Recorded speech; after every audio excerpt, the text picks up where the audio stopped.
Pauwi na kami guys. Doon sa bahay ng aming lola.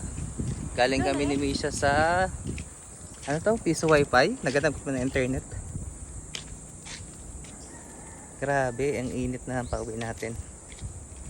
Yan. Yan po ang kalsada ng Romblon. Misha, say hi. Hi. Hello. Jogging tayo, jogging. Grabe. Hirap mag-jogging dito, plus. Medyo mainit na ulit. Parang gusto ko na ulit maligo. Hello.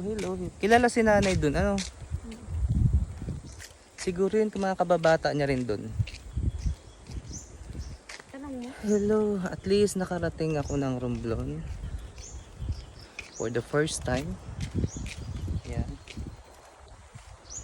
Vacation grande talaga. Guys. At ako ay nangitim nakakaligo dito sa province yata ng Romblon. Kung titingnan nyo, ayan ang niyugan. Puro coconut trees dito, oh, grabe. Tapos kalsada. Tapos bundok ulit. Yan, puro niyog ulit. Yan yung kanilang number one source of income dito. Ano nga tawag doon? Anong Tagalog sa lugit? Kopras. Yan, pagkokopras. So yan. So nung nagta-travel nga pala kami sa dagat, sakay kami ng barko. Kung titingnan mo sa malayo, parang bundok lang yung Romblon, parang walang tao. Hindi mo akalain na may mga tao, na may mga bahay sa bundok, may mga bahay dyan sa gilid, tapos may kalsada. Lapit na. 'Di ba? Misha, parang bundok lang siya no pag naglalakad nasa barko tayo no. Yung pala may lupa ding lalakaran, may kalsada din pala.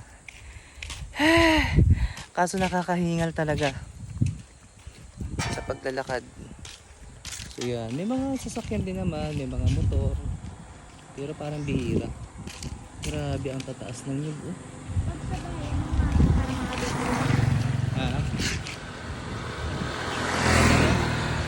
Pag sa bayan ay Parang mga building ang bahay. para mga building. Ay oo, yung sa may pier. Yan, dito na kami ulit. Kay Lola, Tessie. Tapos na siguro maglabas si nanay no. Okay guys, bye bye.